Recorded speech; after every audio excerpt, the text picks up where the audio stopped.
Welcome to the Season for Speed podcast. I'm Kyle. And I'm Matt. You can find us on Facebook, Instagram, and YouTube at Season 4 Speed, the number 4. Please follow the podcast on Spotify, subscribe on iTunes, and leave a rating and review.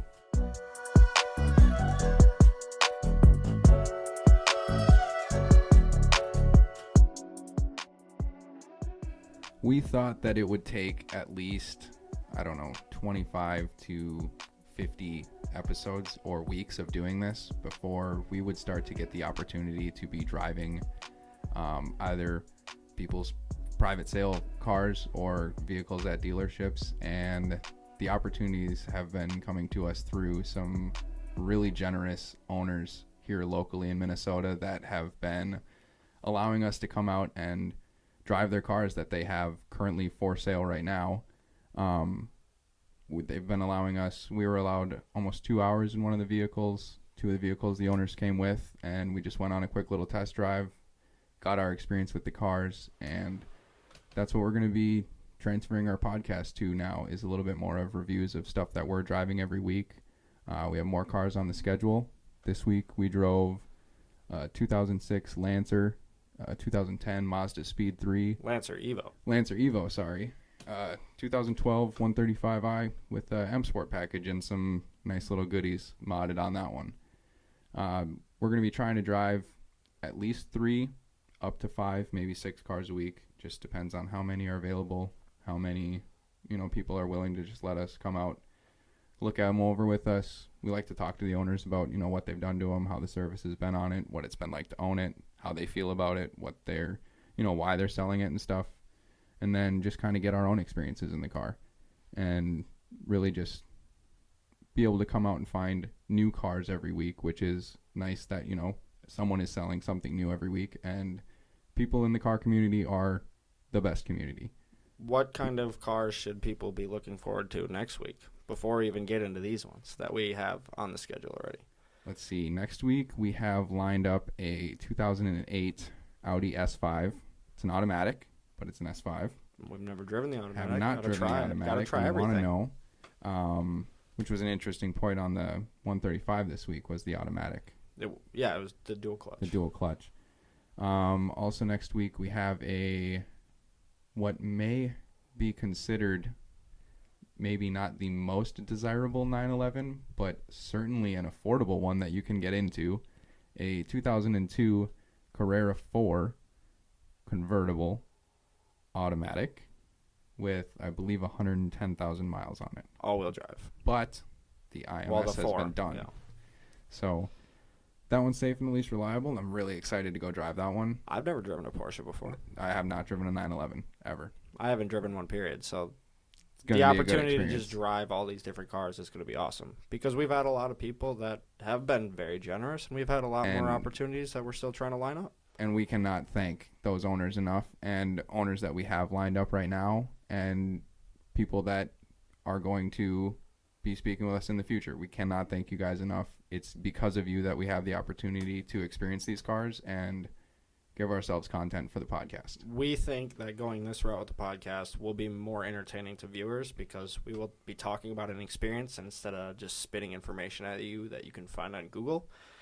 Not that that's boring, and we're still going to keep that around when we have slow weeks and we don't have cars lined up, or at some point we'd like to transition to 2 episodes a week and have them be different type of episodes to satisfy different types of listeners. But for now, this is the route we're going to try to stick with, because we feel it will bring more personality. We can get into the nerded down different details of these cars that are for sale across the country and really dive into the weird shit that we were diving into once a week. That's fine. Maybe not even, once in a while. That's fine. But this is definitely going to be more of, here's what's there. Here's how we actually feel about it, because we're actually in the car. We're a car podcast. People want to know what it's like to drive these cars. They don't need to know the information's important, but I feel like people want to know what it's like to actually drive this car. You probably found all that information on your own if you're actually shopping for one of these. Well, yeah. So, and second, you can't be like, oh, yeah, this has this much horsepower and this has this much horsepower, so this is how it's going to feel when you drive it. Like, it doesn't even tell close to any of the story about driving the actual car. Because two of our cars today were very similar in horsepower and felt very, very different. Yes. Albeit different drivetrains and different, all-wheel drive and a rear-wheel drive, or front-wheel drive, sorry. Yeah. But they compare. And we had a good lineup this week. We had one Fallout that we'll be adding to the podcast next week if we get that line back up. No guarantees yet, but we'll get back to that one. We have a few more cars lined up for the future through just good buddies of ours that have interesting shit for us to drive. But we're just going to keep trying to go down the route of private sales for now. Hopefully we can get in the door of a dealership soon. We have certain things lined up where we have potential and possibilities. We're driving potentially GTI next week at a small car dealership in Minneapolis. And, having access to their lot will give us access to multiple different kind of cars for you guys. Yeah.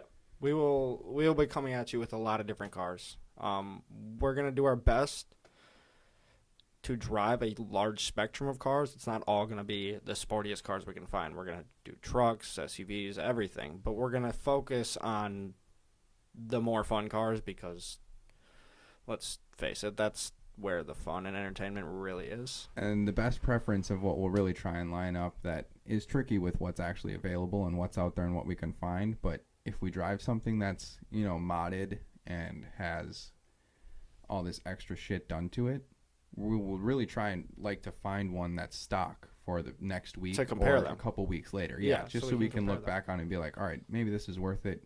Maybe it's not. This might have ruined the car, Yeah. But that's all, again, dependent on what is actually available because the focus is still going to be mainly on cars that are for sale. We will be driving buddies' cars just when we need cars to fill in for experience and just kind of get content out there. Yeah. Well, and it's not like we're going to be driving like a Kia Optima either. We're going to try exactly. We're going to try to get some fun cars from some people we know and give you guys some good content to actually listen to and enjoy. Yes, and something we could not really pin down on which way we wanted to go. We kind of ended on we're going to start with where we think was not necessarily the least expensive to most expensive, but kind of start from... Let me put it like this.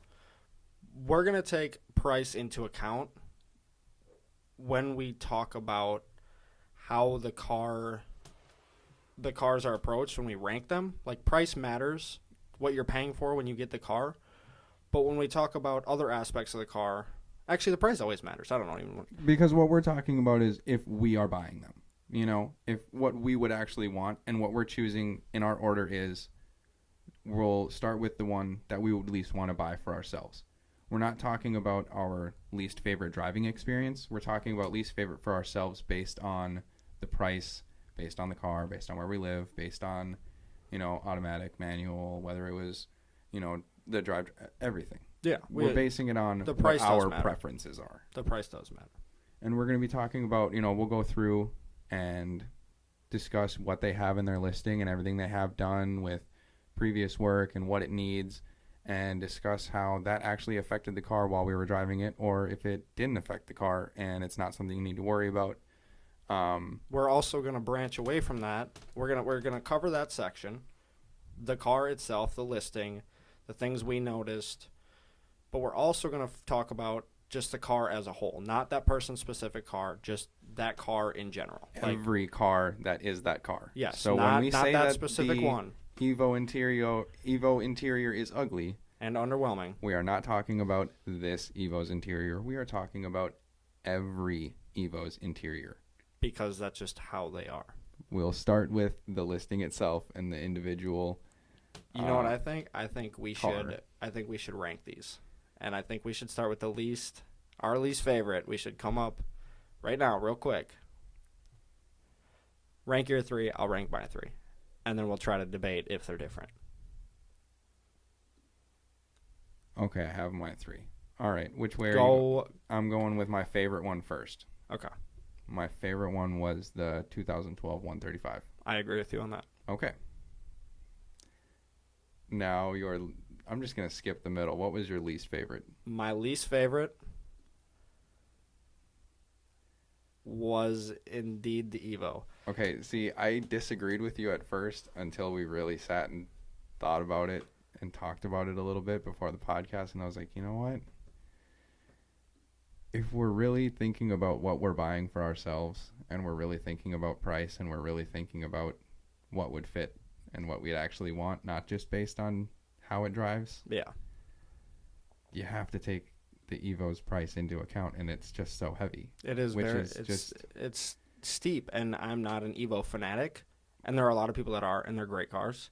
It's just not for me, especially at that price. But if you are an Evo fanatic, this price, talking about $14,000 for a 2006 with 115,000 miles on it, it's perfect. Someone else is looking at that and being like, "What are you talking about? That's so cheap." Yeah. The next cheapest one in the country is $22,000 with over 100,000 miles on it. When you're taking price into consideration of how much those cars actually cost, it is a great deal. We talked about it on the last podcast. Yeah, it was your good deal. It was your good deal car. It still is a good deal. Yeah. Even after the things that we think it would need to get fixed before it's up to like perfect standards, it's still cheaper than the next one that you can find at that mileage. But driving the car and then taking in the real life price, you need to really think about, is that whole car package worth that to you? You know, if you're into Evos, it's worth it to you. Absolutely. But if you're not into Evos and you just have $14,000 cash to go out and get a car, I don't think that fits the bill. No, you have to want that car specifically. But if you want an Evo, I'm buying that Evo. That's why I kept it right in my middle for the longest time. But then I just decided, you know what? I'm not an Evo fan. I don't want an Evo. So why am I keeping this in the middle for me? So we agree that the Mazda's in the middle then. We agree that the Mazda is in the middle. So we will start with this Evo. Okay. We can start with the Evo. We'll start by going over just what he has listed, and then we'll talk about how that kind of was either apparent or not apparent to us when we were there at the test drive. Notice the beautiful picture on the listing that we took that actually made his listing. Multiple pictures on the listing, he has actually. Multiple? Oh, he does. All except for our interior pictures, because we did not get a good interior picture of this car. But yeah, Yes, he did use our pictures from the car, and that is something that for owners that are listening to check this out, because I do tell everyone that I message to listen and hear what we have to say. We have a very nice camera. We have a nice camera. We like to just take the car out and get pictures. This is the content for our social media. This is where we have something to talk about. And great. He liked them too. He used them on his post. He actually asked them from me the day we went out there. I came home and got them all done and sent off to him. And they turned out really well. They did. I like them a lot. I do too. Let's see on here. He's got 115,000 miles. Won't go up much. He says he's not driving it a lot. That's true. He did say he's not driving it a lot. A few dings and scratches. Overall, body's in good shape for a 14-year-old car. I can attest to that. He actually said that this salvage title is likely due to a left side damage at some point. And I looked over the car, and all of the fitment on the body panels is great. The doors, both front and back, open and close great. The trunk lid shuts, no problem. Great lines. Shut lines on both sides are extremely even. The paint is actually pretty clean. Yes, the scratches are there, but aside from the scratches and dings, it's been polished at some point very nicely. As for the paint match, it's good. If you look in our pictures, you can see all throughout it carries the same color. It's same in person. You can't really see any discrepancies in the paint from what was repainted, other than a little bit of the front lip spoiler. The only aesthetic thing I noticed that was wrong with the car was the front lip. It was just hanging off a little bit, and what did you do? You took a little bit of some type of adhesive? Yep, just glued it back together for him real quick, little plastic repair, and it was perfectly fine. It held. We drove around with it for another 2 hours, and perfectly fine. So we might even improve your car. I just offered to do that when I picked it up from him. I said I got some super fast at my work. We can just glue it back together really quick. And then I also noticed some of the fading on the black paint on the wheels and the grill inserts. Yeah, he said they'd been painted before, vents? but this car also comes with, he mentions in here, an extra set of wheels, and I saw them in person. Those are really nice. Okay. So you get you even get an more, extra even set, more for the value. Yep. Let's see. It was a completely stock car, other than just an intake, and it says head studs, which, whatever. New head gasket, timing belt, water pump done at 105,000. So some of the major service things have been done. It does have some issues. We'll get to that. All driveline fluids flushed at 104,000.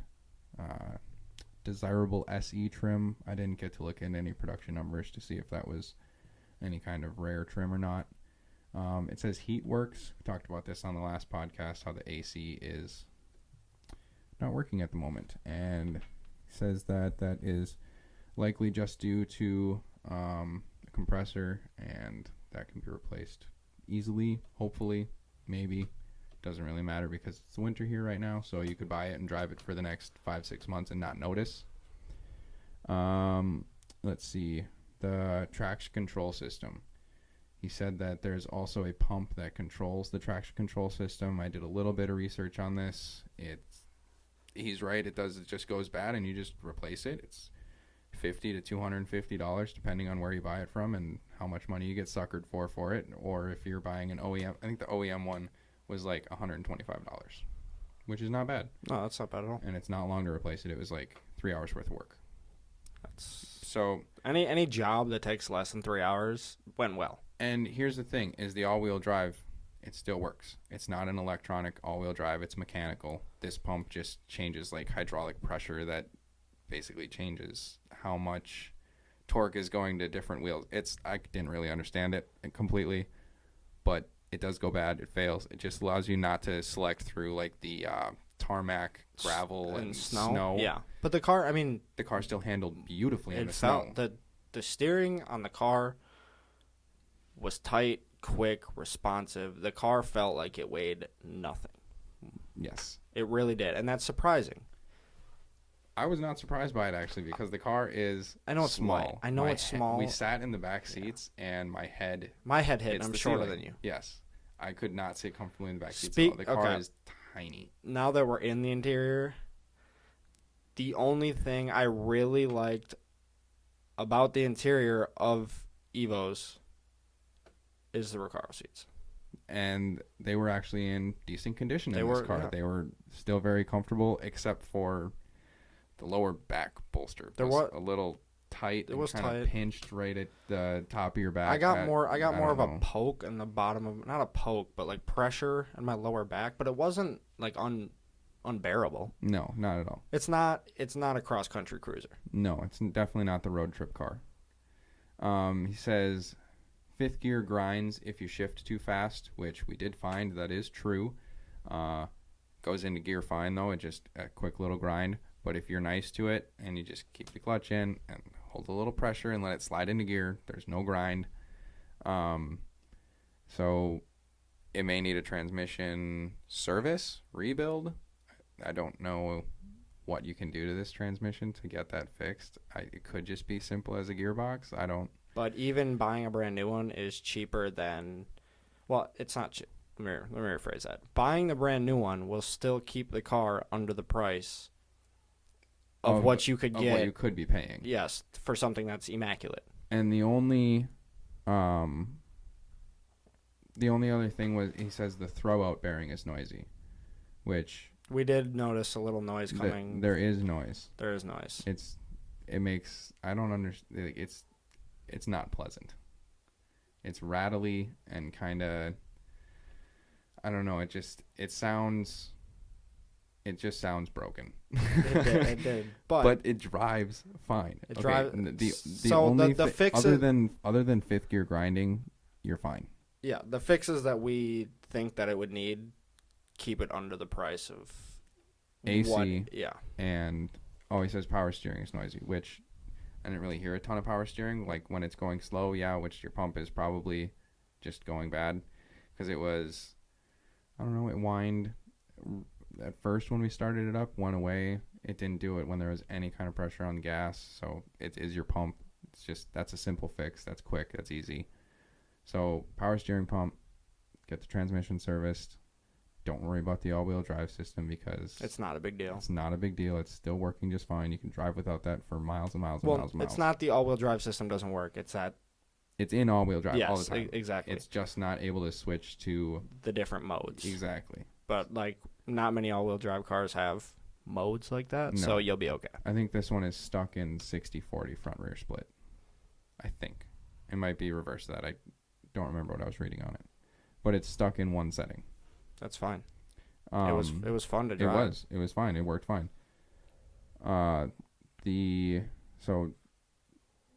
transmission, the power steering pump, and the AC. That's what I'd fix. That's all I would fix on it. Other than that, the car was just fine. It ran fine. Drove fine. We had a good time in it. We took it out to just some fields. Got some nice pictures. They're on his listing. Nice pictures. Good driving.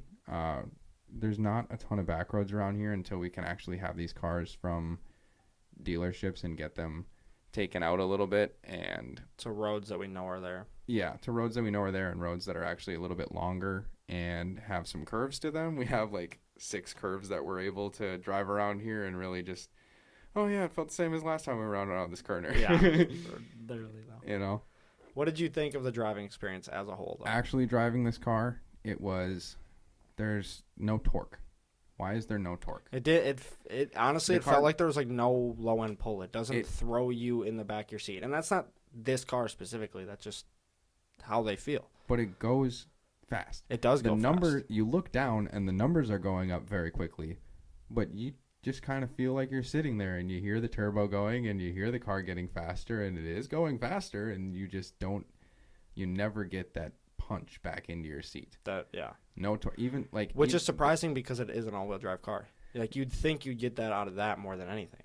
Maybe that's why it does it, is because it's just when it gets that launch in all-wheel drive, there's no boost and it's just lag, and then as soon as it hits the boost, it's already going where it wants to be, and then it's all-wheel drive, so it can't really punch you while it's going in gear. It's also a 5-speed, which doesn't affect the launch, but it ran pretty high riding about 75 to 80. Yeah. The gearing might not be the best on the top end. It's quite slow after 80. It's quite slow after 70. It's significantly slower. Your 0 to 60 is really quick, and then it just feels dead. It falls off. It loses feels dead. Yeah. You not only do you now not feel any torque shove, you now don't get numbers moving up quickly. No, they don't move. They don't move. They go, are you sure? I guess I could go up a couple, maybe a couple more. Okay, all right, a few. Okay, I'm gonna stop right here because this is all I can do. We didn't go more than maybe 85 with it, but I hit 87 miles an hour in this car. Did you? Yes, on a 4-mile straight in the middle of a cornfield. Okay, in the middle of the day. You weren't absolutely with no traffic. But... No, we also didn't get full throttle in these cars, so maybe we get a little torque shove if we're actually putting in full throttle, but we're not.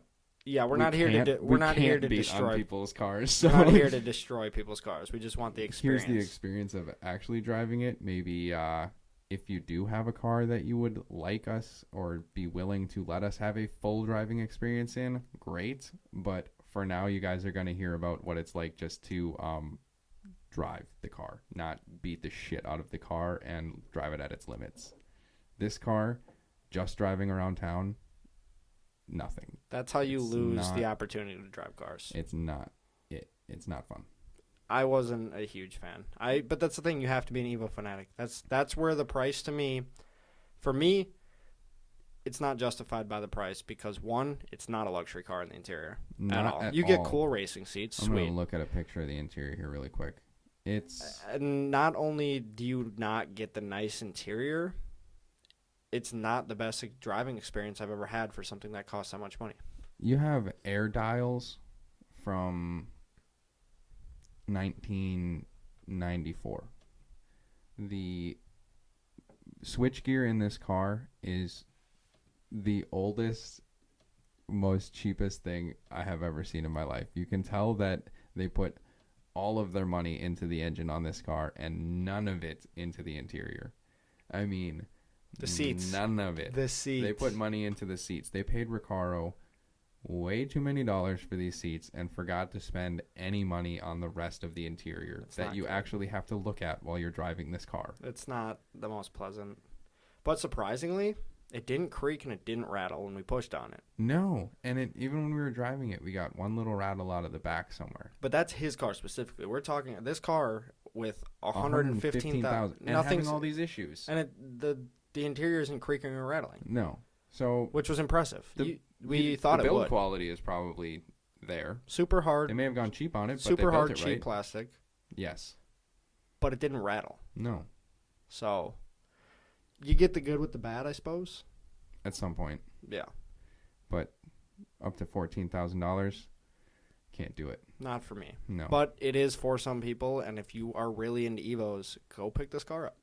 Yes, this would be a good one to get if you're actually into Evos, because not only are you going to have one for half the price that some of these are selling for, there's one for sale right now with 85,000 miles for $28,000. This is literally half the price with half the price. 30,000 more. That's it.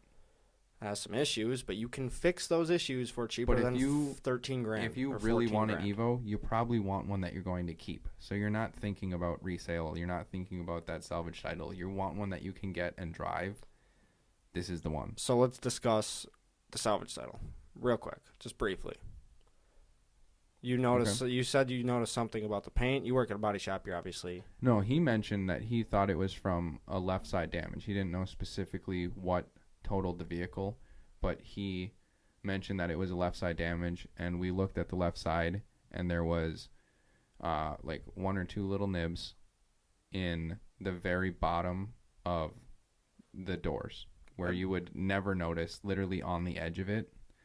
In the face of the paint, there were no nibs. It was completely clean. And the color matched really polished. well. The color was perfect. The color was perfect. I couldn't tell. No, I couldn't either. And we had it in good lighting. We had it in good lighting. We brought it in your shop and put your paint light on it. We had it into my work, and we had the light on it. We were taking pictures of it. Everything. Could not notice that it was a different color. And we bring it back to him. He's like, "Oh yeah, this was all." Would have never guessed. I would have never guessed. Because you're not going to notice those nibs. And that's the glory of this salvage title, is that the car didn't track at all. It wasn't pulling. The car drove straight. The alignment was straight. You're not going to pick up a car that has a warped frame that's going to fucking pull you all over the road and end up being a safety hazard. And performance-wise, a lot of salvage titles are. Performance-wise, it did get a little squirrely through the corners at higher speeds. Yeah, it didn't like it over 60 when. Yeah, you go into a corner that says go slow down to 45 and you take it at 60. It didn't really like that, which is weird because my truck can do that. Yeah, it wasn't. You definitely felt it too. It wasn't like super minuscule. It was like okay, what's up? But going slow, the steering in it was beautiful. We were just going about 30 down the road, and it was okay. Left turn right here. Okay, I'm still going 30 all the way through this 90-degree turn because it just holds on and just shot right through. No body roll. It was great. Yeah. Didn't push, didn't understeer. It held through. Yeah. They're quick. It's quick on its feet when it's going slower. But the main point of that is, it lost because it was twice as expensive as the next car that we drove. And the next car that we drove, I think I would almost prefer that driving experience just based on what else I'm surrounded in the car.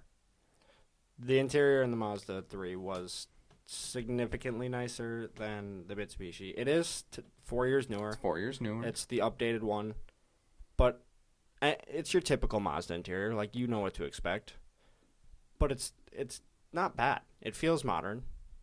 It didn't creak at all. It didn't rattle, didn't creak. This car also made a lot of noise.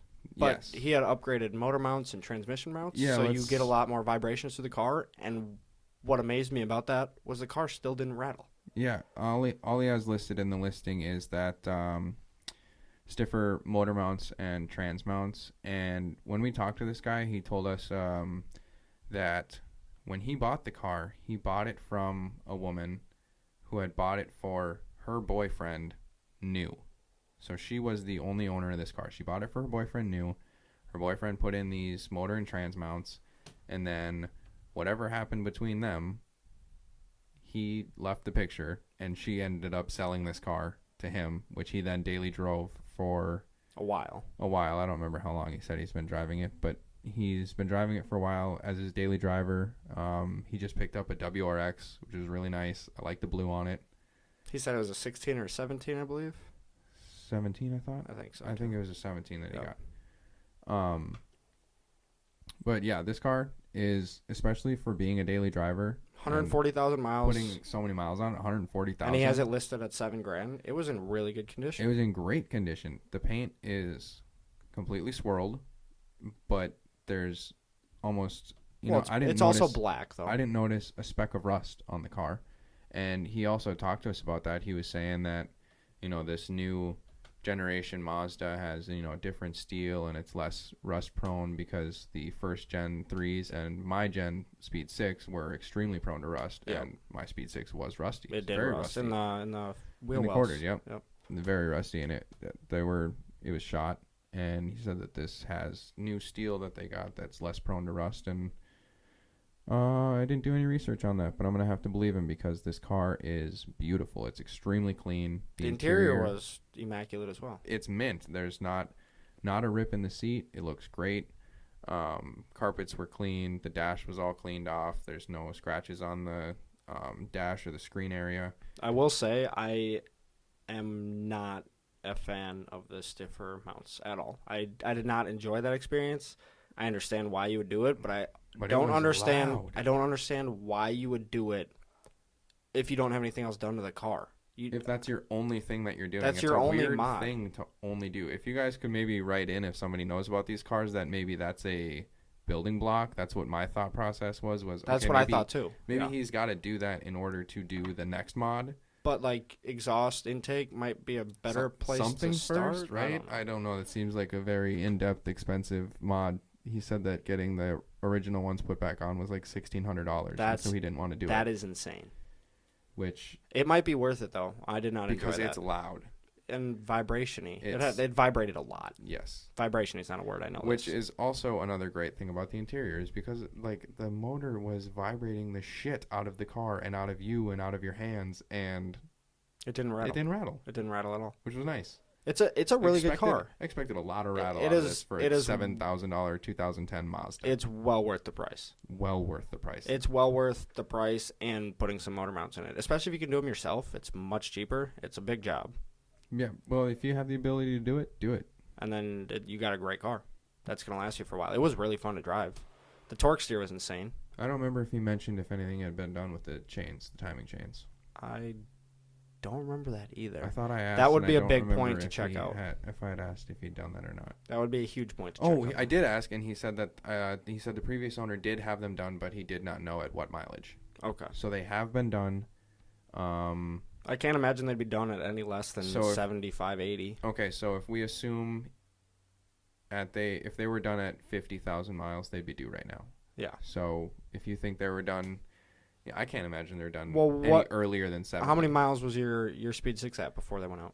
112. So that you can't use that for every car, but is that think that's middle range? No, they recommend doing it at they recommend checking it at 90 and then doing it for sure at 120 if you haven't done it yet. Okay, but then they check it in between each service from 90 to 120. So I think it's safe to say they weren't done at 50,000. No, let's say they were done at 75. Let's go low end, yeah.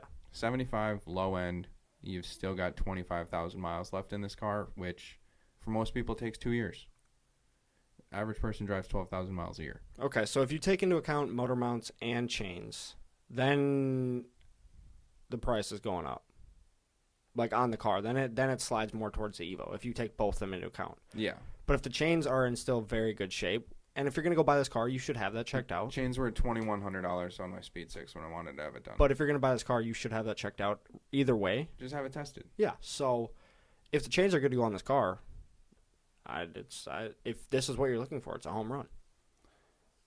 Yeah, I would start there. If you have $7,000 to go buy a car, a fun car. This was really fun to drive. This is for what else is out there for $7,000.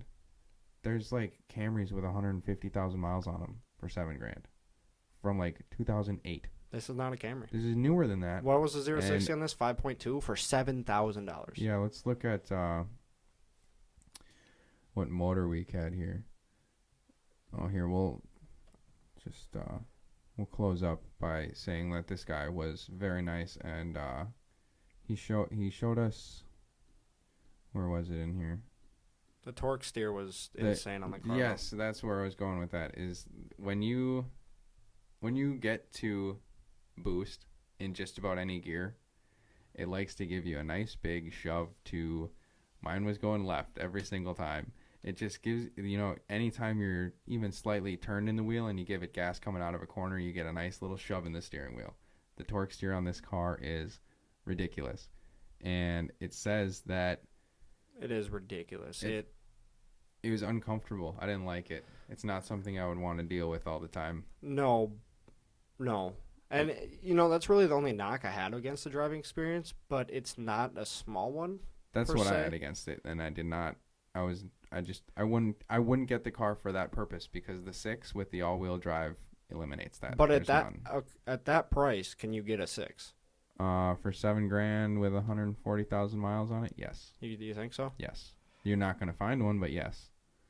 They're just rare. Well, the one I just found on here, it was like $8,000 and 130,000 miles. Hopefully it had the chains down, otherwise bump that price up a little bit. I think you said the chains were down. Oh, I said the engine was rebuilt.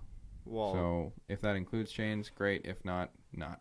I feel like rebuilding an engine would also knock the price of the car down a little bit. Yes, because why the fuck were you doing that? Exactly. So that's also something to take into account. You're probably not going to find any. Also, the condition of the car. You're not going to find a Speed 6 in immaculate condition for $7,000. No, it's going to be rusty. It's going to have torn seats. It's going to be beat the fuck up. But as with the torque steer on this, they say that it came with new tires stock. I don't think he has stock tires on there. It looked like snow tires.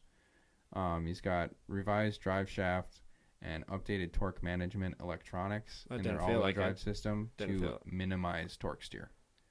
It did not minimize torque steer. Torque steer is still there, very much so. It was present. And I wonder how apparent and awful it's gonna be next week. We're driving one of my good friends' very modified Speed 3.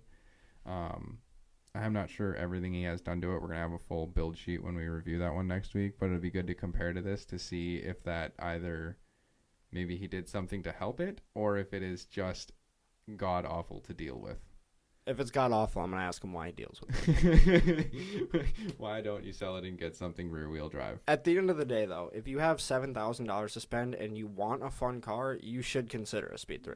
Yes, or a Speed 6. Or a Speed 6, but you're going to find a nicer a nicer Speed 3 for that price. Definitely a nicer Speed 3 for the price. There are some good cars in that price range that I personally might take over Speed 3, but I would consider this one. Yeah, and people with the 6s are going to start really soon thinking that they have more than they do have and start asking for more and more and more and more money, and so the 3s are going to stay down because there's 2 gens of them, not just the one, and it's going to be a much bigger market. Do you like the second gen better than the first? The look of it? For the Speed 3? Yeah. Oh, 100%. I do too. It looks so much more aggressive with that big hood scoop. It looks so good. The first one just looked like a 3. Yeah. It looked like a Mazda 3. It's like, oh, great, there's another Mazda 3 with a little bit extra bulbous to it. Still it's just, underwhelming. Very underwhelming. But the interior on this was not underwhelming. The reason why $7,000. The reason why this one beat the Mitsubishi alone is because what you can get for the price in this car, the driving experience and the interior, it's to me, $14,000 is not. You know what I mean? Like I would be comfortable paying $10,000 for the Speed 3. I would not be comfortable paying $10,000 for the Evo. I'd be comfortable paying $7,000 for the Evo. In my own opinion, in my own what I think I would want to drive around in that car for. Okay, if the price for a Speed 3 was at $10,000, I agree with you. If you're saying you're gonna pay $10,000 when this is only worth $7,000, I would say no. No, but if that's where the market value was, then yes. I'm saying that's where I think it should be, but they're just not because they're known for some reliability issues. If I had to be honest with you, I would put the Speed 3 around 9 or 10. I would probably put the Evo around like 8. So I'm on the same page with you on that. That's if you're fair talking about the experience of the car alone, not this specific car that this person has, just the experience of the car at that market value. of what I would pay for that car. Yes, I agree For with you. an Evo, any Evo. At Any that Speed 3, at any that Speed year, 3. at that mileage. Though. Yes. In the condition, not Yeah. something that's beat to absolute piss. Yeah. We're looking for what's actually usable. Yeah. I think our final car, while it was more expensive, so it was expected. It blew the other cars out of the water, but it's not fair to compare them because it was more expensive. It was more expensive, but only by $2,500 compared to the Evo. But less miles than the Evo. Less miles. And 6 years newer.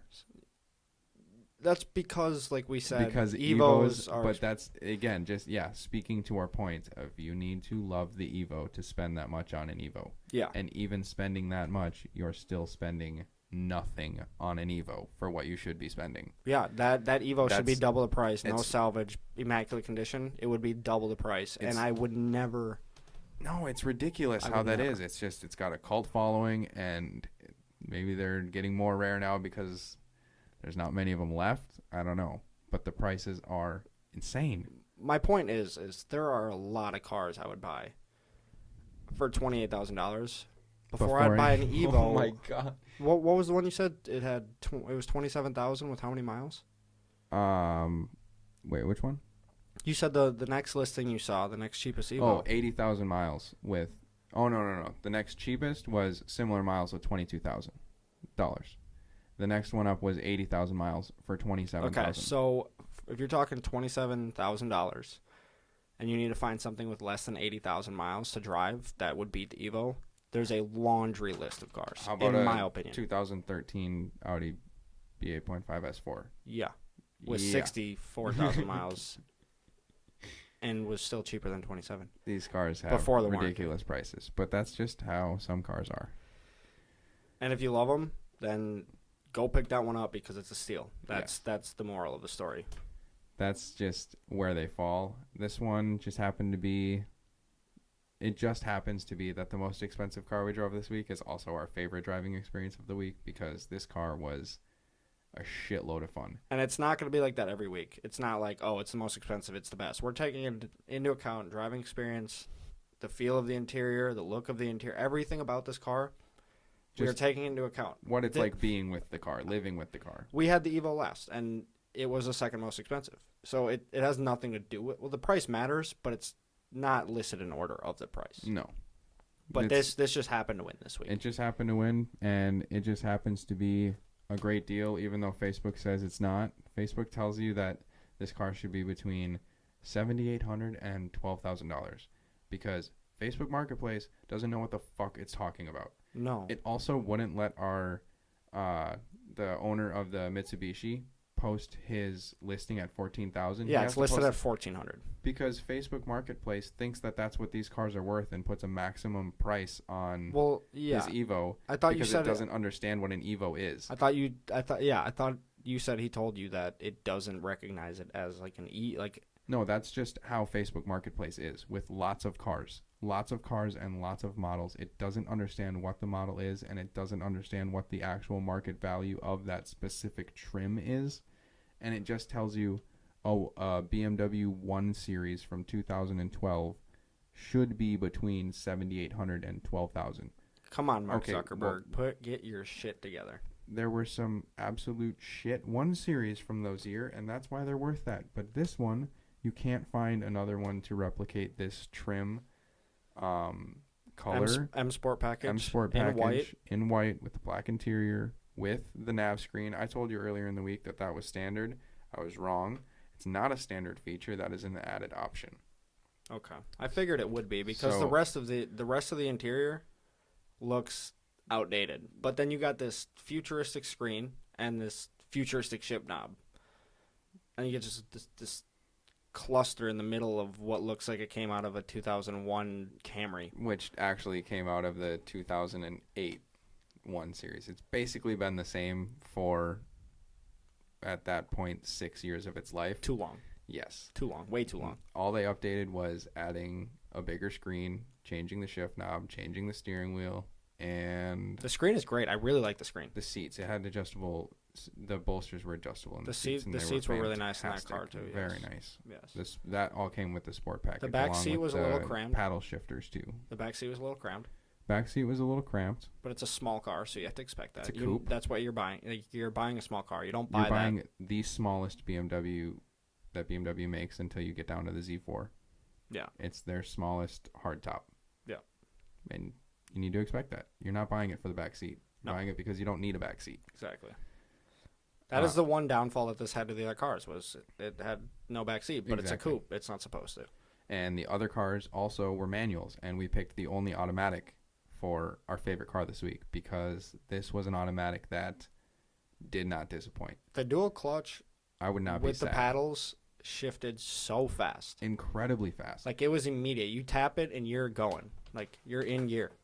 It was a good experience, honestly. I've never driven a dual clutch BMW with the paddles, and I've never driven one it with blew the paddles. it blew my expectations out of the water. It was so fast. As soon as you click the paddle, it's jumping to the next The gear. car itself wasn't like, holy shit, this thing's a rocket. No. It was quick. It was fun. It's little, so it's zippy. It's about as quick as your S4. Yeah, it's similar. It's a little slower, but it corners better. Yeah, this thing, the turn in on this, it was just like, here's your corner, and it Yeah. sucks into it, and the cornering was made extremely great through the $3,000 Olin's road and track coilovers. That He did have some really expensive, very he nice didn't put them on coilovers there. it. He bought the car with Yeah. those already on there from California. He said he flew down to California, bought the car, drove it all the way back. On his listing here, he has as modifications 1M front bumper, 1M front fenders, 1M. Oh, and by the way, that's an expensive mod to do. Oh, yeah. Painting those, and we saw this car in the dark, so I can't speak to how the paint was or really how the body fitment was on it, but in the pictures that we took and what I could see, it looked pretty good. I didn't have anything to complain about on the body of this car and the work that's been done to it. So it has the flared fenders and the big bumper. Looks nice. The big bumper and the flared fenders looks amazing. It changes the entire look of the Yeah, car. it looks like a sports car now instead of just, oh, hey, a BMW. It's like, okay. It's aggressive. The front of this car looks really good. It does. Says 1M front upper strut bar, the Olin's shocks, camber plates, front wheel spacers, IND side markers, M3 upper lower control arms, BMW PPK V2. That is what I could find online is just basically a rerouted oil cooler in the front of your car, and it basically just reroutes one of the vents in the bumper to cool that extra cooler. Next, he's got a performance exhaust with J-pipe, which actually sounded really nice. It did. It wasn't loud. It wasn't like aggressive. No, he said these are all factory upgrades. Yeah, they're parts, OEM factory upgrades. That's what he said. It sounded really good. Yeah, it was really burbly. There was a lot of burbles. Yeah, when you let go of the throttle and you're still up high in the rev range, you're still in boost, it burbles. And I don't know. He didn't say he had a tune on it, so I would assume that's just from the exhaust. He doesn't have some burble tune that's going to be blowing up your engine. No, he did not mention a tune whatsoever. So this car was a lot of fun. It was a good time. And I wouldn't buy it with paddles just because I think I would still want one in a manual. If it comes in manual, I'm going to buy it in manual. Yeah. And this car, I want to drive one in a manual now. I can imagine this being a lot of fun in a manual. We should, so we can compare. Yeah, we'd like to find one of these in a manual. But the dual clutch did not disappoint. But here's the thing is I looked for one in a manual that's for sale, and I could not find one in the country that is. So this is a 2012, which has 2011 and 2012. When they updated it, they gave it the N55 engine, which is a single twin-scroll turbo, compared to the old N54 engine, which was a twin-turbo setup. This engine's supposed to be much more reliable. much more even power delivery across a wider Is it faster? span. No, Slower? no, Same? They have same. I believe they're right at a match for horsepower and torque numbers. Okay. But everyone says that BMW maybe fudged the numbers a bit on their N54 numbers, so maybe the N54 was actually more powerful, and now they're just saying the numbers are the same. But so finding one in these years with the N55 engine and a manual is near impossible with the M Sport package. Could not find one. They're just not available. So finding one here that, although it's automatic, the 2012 model year, is actually the first year that you can get this dual clutch transmission, and getting it in the 135 is the only place you can get it with the 1 Series. You can't have the dual clutch in the 128. You have to move up to the 135, and then you don't even get the option of having the standard 6-speed transmission. They just give you the dual clutch with the 135. Let's talk about the shifter for a minute. I'm not a fan. About how you have to hold a little side button and up so and down weird. and side It makes get it things, to the top. makes things way more difficult than they need to be. It's true. I understand wanting to be futuristic and innovative and try something new, but like that's just not needed. What they did is just not necessary, I guess. It works. It makes sense once you figure it out. But it's like if you tell somebody to hop in that car, throw it in the sport mode, the manual, the paddle mode with the sport. Like, it's weird how many different sport.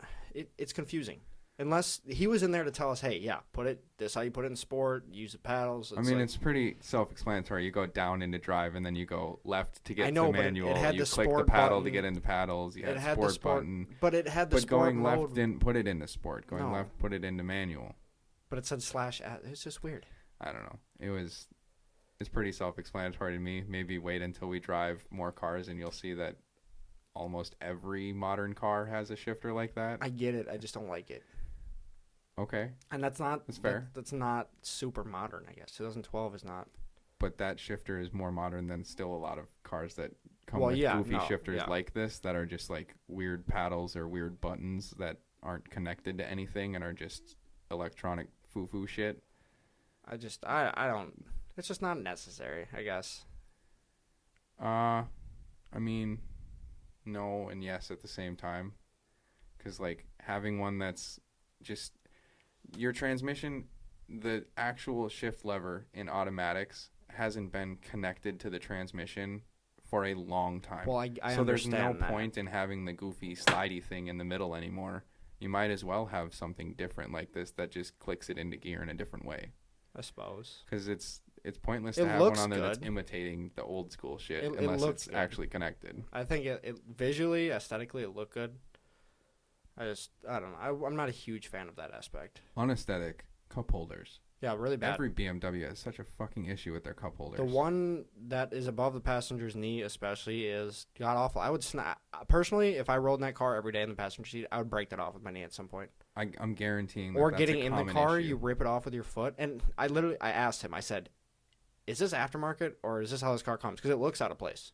Yeah, it does. And he's like, no, it's not supposed to be there. That's where it is. That's just what it is. It's just shit. Doesn't make sense. You remember the cup holders on my E93 series? The ones that it had that didn't work. Yeah, you like click them and they slide out of the fucking dash. That's how this passenger's one, isn't it? Or was there only the one in the center? It had other cup holders that made sense.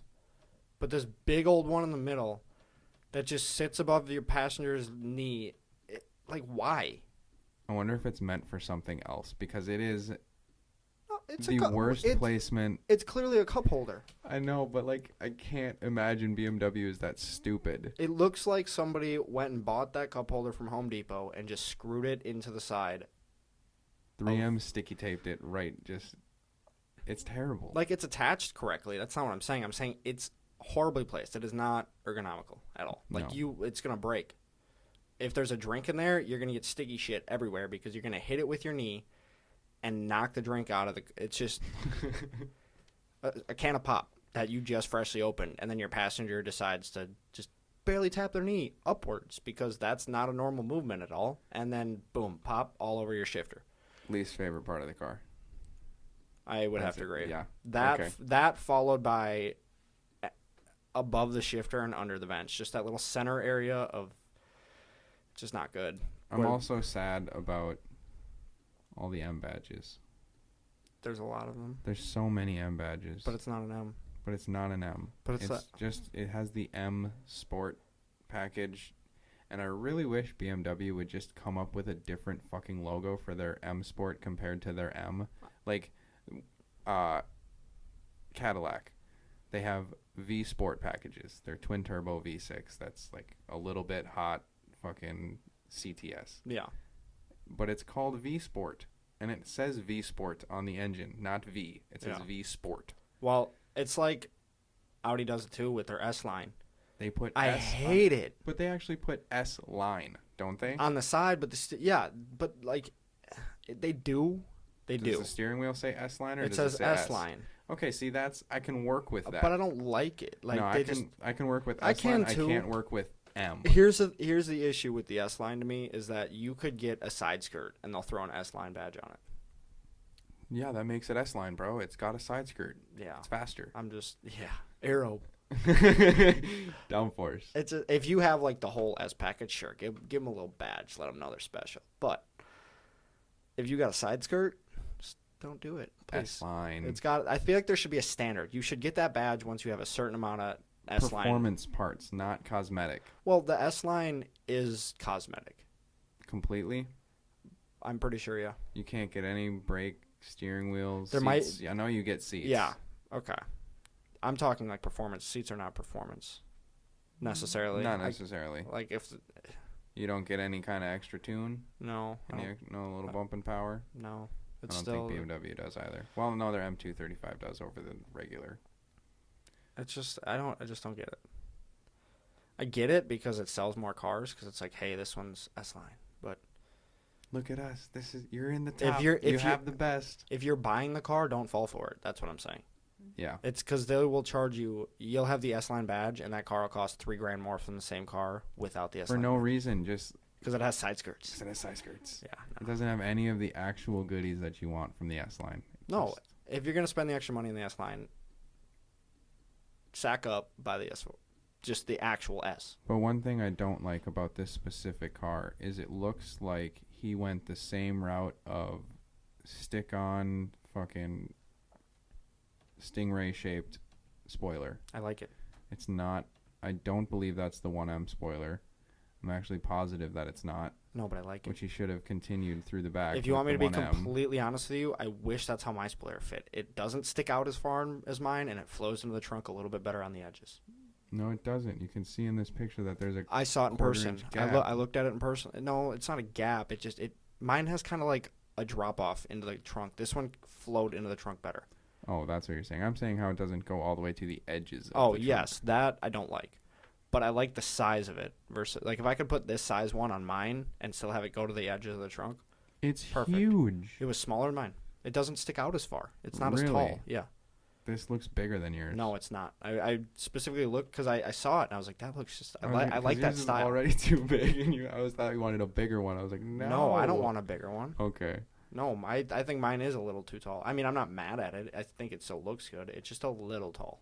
This thing looks good slammed, though. It does. It's slammed. It looks but the car low. It's slammed. I really expected to get there and drive this and be disappointed at how rough the ride was and how unusable it was and how why would you put your car this low? Well, that's how my Nissan felt. Yeah, your Nissan felt awful. You fucking clunk over every bump you went over. Sound like someone was throwing a wrench around in the trunk. Yeah.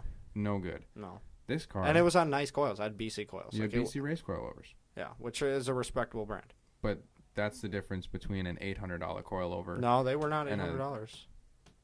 Off BC's website, they're $1,300. $1,300 you spent on your Maxima's fucking coilovers? Yeah. You are so stupid. No. Oh my God. That's fine. You spent $1,300 on Maxima coilovers. Yeah. Wrong. Well, no. It looked Oh my god. It looked really good. Holy I didn't expect to get rid of They the car, rode though. like ass. I didn't expect that. Everything I read said they were fine, but they weren't. 1300. Okay, so note to anyone out there with a Maxima: do not buy BC Racing coilovers for $1,300 because they ride like those shit. those were the cheap ones. Those were the cheapest ones, dude. Those were the cheap ones. Yeah, and I wasn't gonna go Oh buy my some God. $700 coils because I didn't want them to ride like shit. That doesn't make sense. I'm not gonna go buy the cheapest shit out there because then you have shit. Those were shit, and you did not buy the. They cheapest. shouldn't have been. Like, that's the thing. I bought them so they wouldn't be shit, and they turned out being shit. Well, this man went, It wasn't great. or not this man, previous owner than this man went top of the line Olin's, and these are the road and track setup, not just the track and not just the road. They They're have nice. both. They have a touring. They're very nice. These were nice. Yeah. They felt extremely stiff. Every time we went around a corner at the car, no roll. It was stiff. It was a fun ride. Yeah, it was. We go over bumps, and yes, it felt stiff. Yes, you felt it in your ass, but it still sounded like a stock ride. The only thing I'm sad about with this car is that we didn't get to take it on a great road. Exactly. We were on a little bit of a rough road coming in near his house. We didn't get a and lot of it curves was- and stuff. No.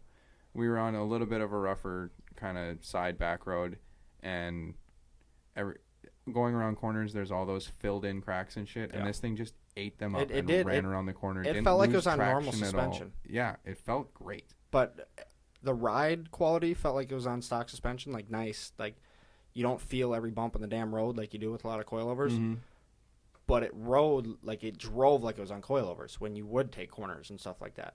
Exactly, and it was usable. So their road and track really lives up to their Yeah. road and But track. I'm that sure. they're What's the selling it price as. tag on those? It's Significant. $2,500, and he says it's on Swift springs. I couldn't find if maybe that's just the spring that they come with, or if maybe he also upgraded The springs. the springs on these coils too, which would be wow, lots of money into the suspension in this thing, But if you want it to ride nice, and you know the route to go. it works. It did work. It works well How stupid would I have been to spend $3,000?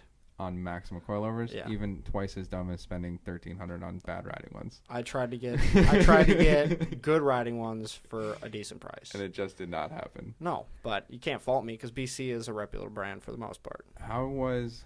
Let's talk about the sport mode in your Maxima quick before we talk about the sport mode in this one. How noticeable was your throttle and shift It was changing really noticeable actually. in the Maxima? Yeah. It was very noticeable. The shifting not a ton, but the throttle yes, it let it rev a little higher, Mhm. but the throttle was extremely responsive. More responsive. Yes. Okay. Because But then the tranny really did not like sport mode. no. No.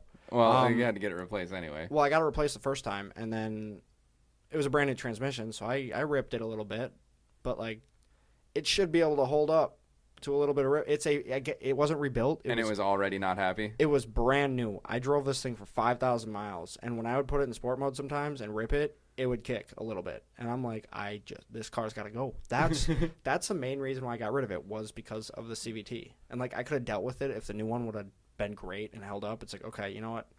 I don't necessarily want it, but it's brand new. It should last me 80,000 miles at least.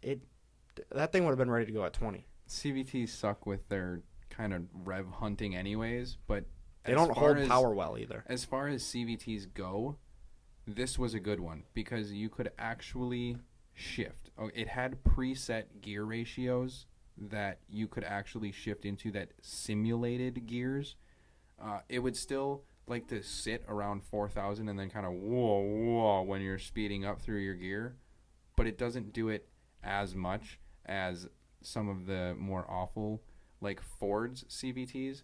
As you're speeding up, it pretty much just holds 4,000 RPM. I will the say whole though, time. driving it when the tranny is working correctly, it feels really good. Like it's a smooth. It's not jerking you around. Like it shifts smoothly. It doesn't really shift, but like they still have. Yeah, just kind of whoa, and then goes down a little bit and then revs But it's back smooth. Up. Yeah, and it works well and it simulates it was gears when I as got well as a CVT can when I simulate got gears. when I got the new one, it was actually really responsive. It felt really good. I was like, wow, this car feels brand new. But it shouldn't have any issues. No, but then that early into the sport mode in your S4 it doesn't really. it's barely noticeable. All it does in your car is change the throttle response. That's it. And it barely does that at all. It turns the traction control off. It turns the traction control off. Makes your... I don't think there's no difference in the steering feel. There's no you don't have the adaptive suspension. I think it's supposed weird to just make the throttle more responsive, and it doesn't. That's the part that's weird to me, is that the adaptive suspension isn't paired with the sport mode. Right? You get a sport diff that also doesn't matter for your sport mode, because you still get this same sport mode if you don't have the option. It's really just throttle response, because I can use my adaptive suspension and I can put it in dynamic mode. No, you don't have adaptive suspension. Yes, I do. No, we just looked this up. I have whatever that is that it has then. It has the button to switch the suspension from dynamic to comfort. Okay. So it stiffens up. It doesn't have as much body. It's noticeable. When you change it, it is noticeable. But then your sport mode just does. My sport mode is only the throttle. Yeah. That's not a... It's weird. But that's what it is in this BMW, is just throttle, because it's automatic. But it changes the shift. We didn't leave it in automatic. I didn't. I was driving this one mostly with the paddles. I did too. I started out in automatic. I let it go through a couple shifts just to see how smooth or snappy it was in regular mode before we got out on the street. And it's a nice dual clutch. It revs up, drops back down, just right into gear. It's smooth. It's not a snap into the next gear. It's not an upshift. It's just a shift. Smooth. Put it in sport mode, and you get to the top of where it's ready to shift, and it snaps you into the next gear. It fucking pounds you down into it. If you're all the way up in the rev range, it's keeping you in boost, and it's just fucking snapping you into the next gear, and you're going. We did learn that even if you are in manual mode with the paddles and you hit redline, it will shift for you. So they're pointless on the upshift. Put it in sport or manual or whatever, and if you're drag racing your friend, put your foot in the floor. Yeah, don't touch it, because it'll shift better than you can. You're going to short shift it if you shift it. We tried that one time in one gear from first to second. We got permission. Just to test it. We got permission. The owner was in the car. He let us go up to red line and see if it would shift, and it did. Just shifted right into second. It also downshifts for you. It downshifts, yes, as you're coming. Not like, hey, as it should, but if you're coming into a stop, like you're just hitting the brakes and you left it in fifth, and now you're coming up to a stop sign, it'll put it in first for you when you hit a stop. The downshifts were fast. You downshifted, and the shifting in that car was fast, up, down, whatever. It was fast. I would not be sad about getting the dual clutch if this car weren't offered in a manual. Yeah. The fact that it's offered in a manual. So you probably need to go that route. If you can ever find one. If you can find one. But if they're out there. But if you're looking around right now and you're noticing that there's not another 135 with the M Sport pack for under $25,000 with the N55, or under $20,000, excuse me. Under $20,000, 135i with the N55 with the M Sport package. For sale. Oh, this car's a steal. There's not. This car is a fucking deal. This car have over $3,000 in suspension. If you would have found, if you would have found this last week, I would have used this as my deal of the week. Easily. Yeah. You have maybe, I would put it at $2,000 worth of upgrades. No, the bumper alone. No, the bumper and fenders alone is $2,000 to $3,000 to get those on and painted. That's $2,000 to $3,000 because the 1M conversion kits are not cheap. Nope. Then you got, it's a minimum of $3,000 in and the car was immaculate. The car was in perfect condition. He said it's a California car. As far as we could see, we did see it. We did see it at night. It was at night, but we brought it in the light. We brought it in the light. Got some pictures of it. What we can see from the pictures that he has here just confirms what we saw in person, which was an extremely clean car. Yes. Well worth the price. If you want to go the full route, I would say buy this car and fucking convert the rear bumper and cut the quarters out and do the flares from the 1M.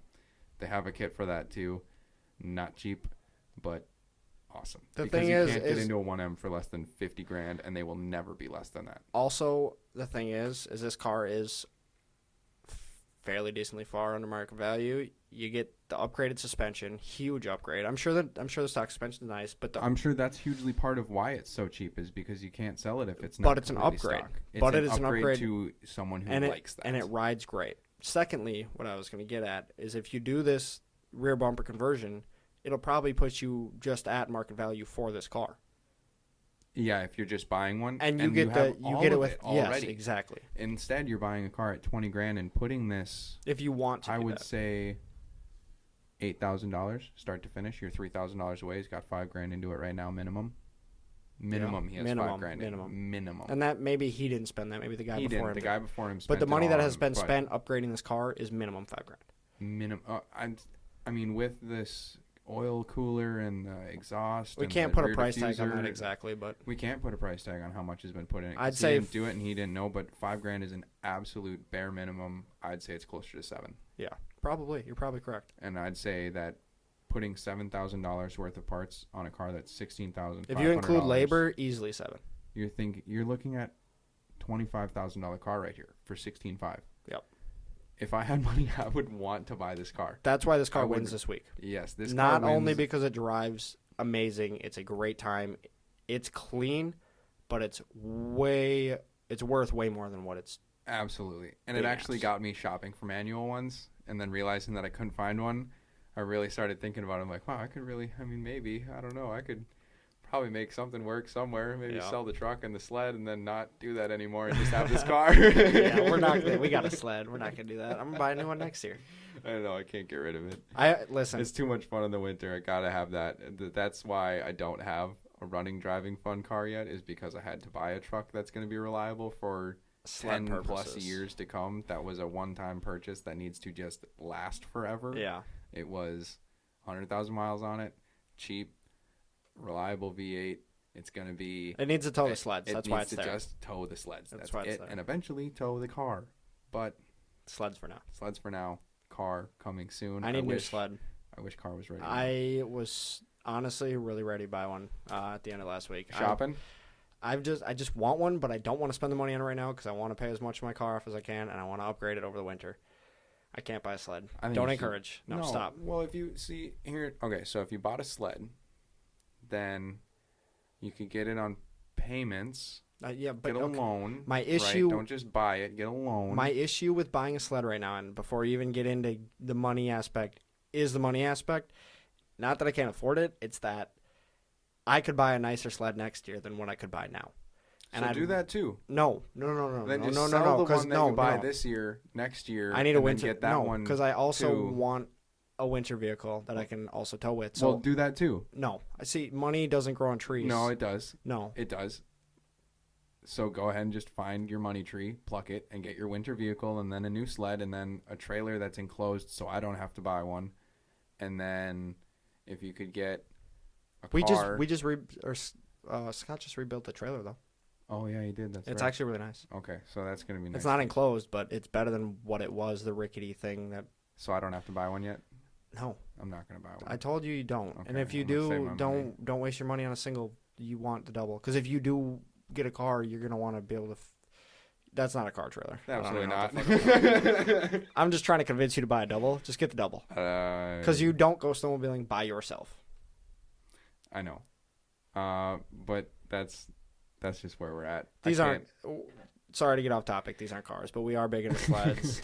And honestly, I think there will be some times this year where we are up north recording podcasts after a long day of sledding. And it may be not the best audio quality, but we're still very dedicated to getting at least one out every week. We have nice mics. We might be able to make it work. If it's bad, we're not gonna do it like that. But if we can do it, we're going to, because we're gonna spend time sledding. The weekends in the winter when the snow flies are meant to be up north on the sled. So that's where we'll be, and that is how we'll be recording some of our shows, which is fine. As for this show, that is all we have for you this week. Hopefully next week, if everything goes right, we will have 4 to 5 cars, maybe even more, to talk to you guys about. If you guys are local and you want to write in and maybe offer up your car that's not for sale, maybe you have a nice build or you just have a clean car that you love and would like to share with us and have us share the experience with and be able to review on our podcast, reach out to us. We would love to drive it. You can also reach out to us with any questions, comments about anything car related or even sled related. Thanks, guys. Have a good day. Bye.